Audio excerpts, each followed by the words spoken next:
So this is it. The moment of truth has arrived. Welcome back to the deep dive. We're not just talking about a race today. This is about legacy, about history, and just raw psychological pressure. We're diving into the sources you provided about the final, absolutely explosive race of the 2025 Formula One season, the Abu Dhabi Grand Prix. It is the ultimate showdown. And what we have here is, well, it's something we haven't seen in a very long time. How long exactly? It's the first time in 15 years that the F1 World Championship will be decided between 3 drivers in the final race. Wow. You have to think all the way back to 2010. You know, Alonso, Weber, Vettel. We're facing that same level of insane complexity right now. And we're back at Yas Marina, which, let's be honest, carries so much weight for fans. I mean, everyone remembers the end of the 2021 season. Oh, absolutely. That location just amplifies the pressure tenfold. Okay, let's unpack this. Our mission today is clear. We need to cut through all the noise and distill the exact mathematical scenarios for Lando Norris, Max Verstappen, and Oscar Piastri. We have to analyze that brutal shift in momentum that got us here. And, crucially, make sure you have every single detail you need to tune in. And to really get it, to understand the knife edge they're all on, we have to start with Qatar, the last race. Right. That race was a tectonic shift. Yeah. I mean, Max Verstappen gets his 7th win of the season, but that victory became so much more valuable because of what was happening behind him. That is the key point, isn't it? The sources are all crystal clear on this.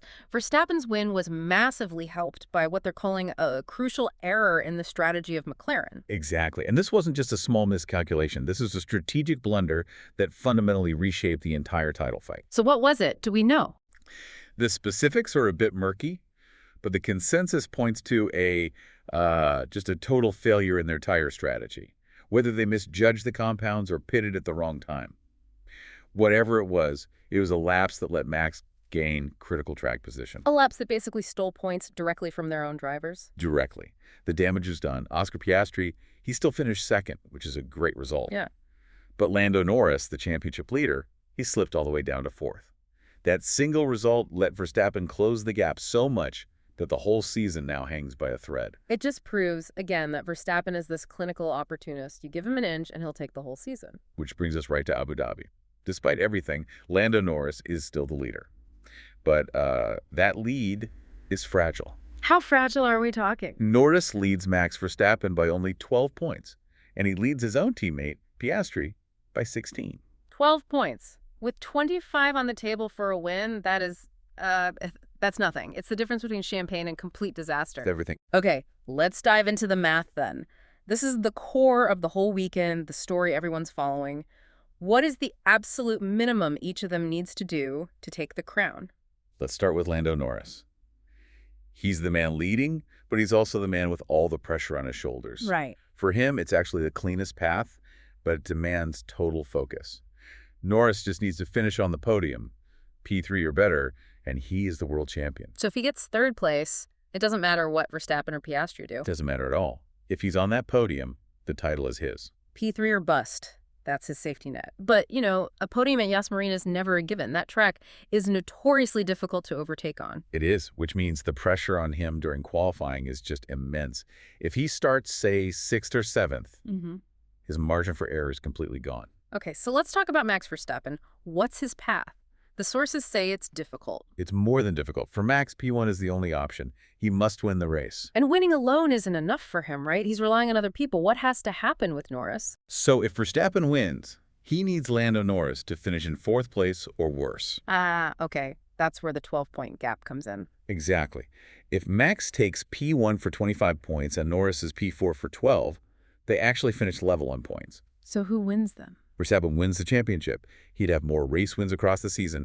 The tiebreaker goes to him. That tiebreaker scenario is absolutely vital for you to know. It's not just about the points. Okay, finally, Oscar Piastri. The long shot, but he's still in it. His requirement is the toughest of all. Oh. Like Verstappen, he absolutely must win the race. Yeah. No other position will do. And what about Norris? Where does he need to be? For Piastri to win the title, his own teammate, Lando Norris, has to finish 6th place or worse. 6 or worse. Wow. Yeah, if Piastri wins for 25 points and Norris gets P6 for 8 points, that overcomes the 16-point deficit. What's so fascinating here, and the sources really stress this, is the sheer intensity inside that McLaren garage. Oh, it must be a pressure cooker. You have 2 drivers, teammates, both fighting for their first ever F1 title. And they just saw a strategy error cost them big in Qatar. How does the team even begin to manage that? The strategic challenge is, it's monumental. You're managing two championship bids that are now directly opposed. Norris needs a safe, high-scoring result. Yeah. Piastri, for him to win, he mathematically needs Norris to have a bad day. So the ghost of team orders starts to appear. It looms so large. Imagine this scenario. Piastri is running P2, Norris is P3. What do? Do you let Piastri fight for the win he desperately needs, knowing any kind of collision hands the title straight to Verstappen? It's an impossible situation for the pit wall. The pressure to make the right call, maybe under a safety car or in a tight pit window, it's unlike anything they've faced all season. It really is a test of control as much as it is of speed. And while that's the headline, the sources remind us that the battles happening just behind the leaders are just as important. These midfield guys can become kingmakers. That's a great way to put it. You look at the resurgence of someone like Carlos Sainz. His podium in Qatar, his first since Baku, was celebrated as a podium with honors.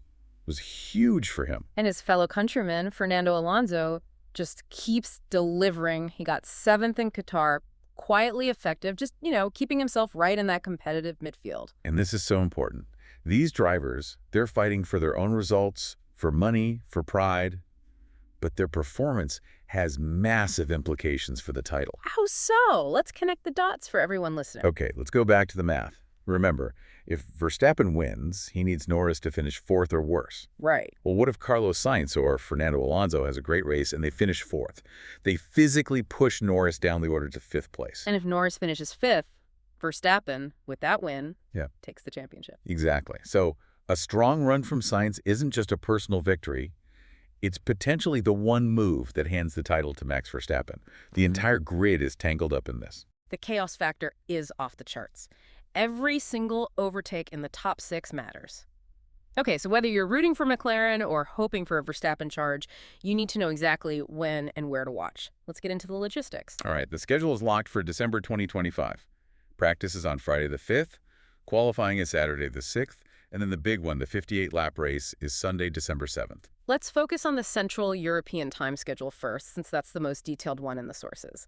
So Friday, December 5th, you have FP1 at 10:30 in the morning and FP2 at 14:00. Then Saturday, which is a huge day, FP3 is at 11:30, the last chance to get the car right before qualifying, which, as we said, could decide everything for Norris. That starts at 15:00. And the main event, the Abu Dhabi Grand Prix, Sunday, December 7th at 14:00. And for everyone listening around the world, let's run through some key start times. If you're in the UK or Portugal, that's 13:00. And for our listeners in the US, that's an early one, 08:00 on the East Coast. Yeah, and even earlier in Mexico, 6:00 in the morning. What about heading east? In India, you're looking at an 18:30 start.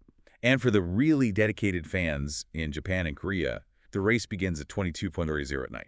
Now, there's a really important note here, a discrepancy in the sources about South American times. Yes, we have to flag this. We're seeing conflicting times for countries like Argentina. Some list 09:00, others 11:00. So our advice to you is please double-check your specific local provider. The sources just aren't consistent on that one. A vital heads up.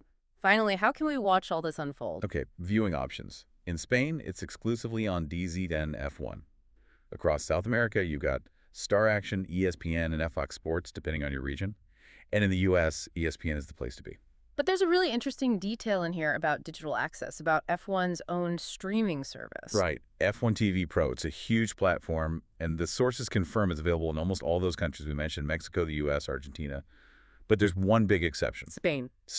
You cannot get F1 TV Pro in Spain, which is, a massive F1 market. It's a constant point of friction. It really just speaks to how complicated these global TV rights deals still are, forcing Spanish fans onto a single pay TV provider. And it raises that bigger question for the future. When will F1 finally harmonize its digital access for everyone? But for this weekend, the channels are set. So, to wrap up our deep dive, we've reached the absolute finale. Lando Norris has a fragile 12-point lead. His mission is P3. Verstappen and Piastri have to win and then just hope for chaos. The pressure on the McLaren drivers is something we can barely imagine, but the real chaos, the deciding factor, could easily come from a spoiler like Sainz or Alonso snatching a crucial position. This championship has become a ruthless test of mental strength. Yas Marina is historically chaotic. We're not just watching to see who's fastest, but who cracks first under all that weight. I mean, will the pressure force a mistake between the two teammates? Right. Or will we see a flawless drive from Verstappen, just clinically taking advantage of whatever the grid gives him? It's an incredible setup. And, our final provocative thought for you to take into the weekend is this. The race is on Sunday, but this championship could be heavily shaped on Saturday. In qualifying. Absolutely. Watch that qualifying session like a hawk. The starting grid will give you the first major clue about who has the advantage and, maybe more importantly, which of those midfield drivers are in the perfect spot to become the ultimate kingmakers. An incredible weekend of racing ahead. Tune in and enjoy the spectacle.